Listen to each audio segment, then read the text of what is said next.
दर्शकों को जय माता दी। बसंत पंचमी की हार्दिक शुभकामनाएं। सभी लोगों पर माता रानी अपना कृपा दृष्टि बनाए रखे। बहुत ही प्यारा माता रानी का गीत है। सुबह मैंने सरस्वती माता का वंदना गीत डाला था। आज जगदम्बे मैया का गीत है। आप लोग सुने, कमेंट लाइक शेयर जरूर करें।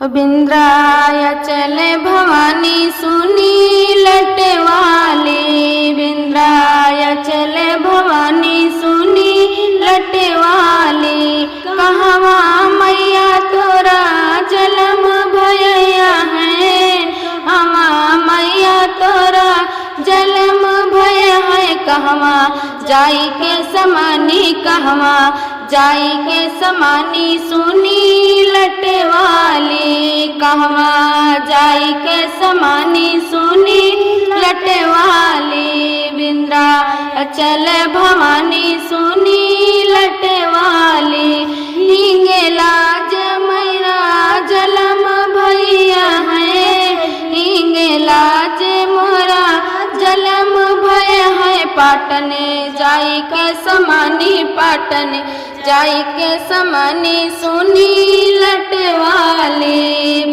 आया चले भवानी सुनी लटे वाली, मैया तुम पार करती हो, क्या का मैया तुम पार करती हो, क्या का बोरे मज धारा, क्या का बोरे मज धारा सुनी लटे वाली, क्या आया चल भवानी सुनी लटे वाली, धन का मैया पार करती हो, यन धन का मैया पार करती हो, दुष्टन बोरे मज धारा, दुष्टन बोरे मज धारा सुनी लटे वाली, दुष्टन बोरे मज धारा सुनी लटे वाली, बिंद्राचल भवानी सुनी लटे वाली,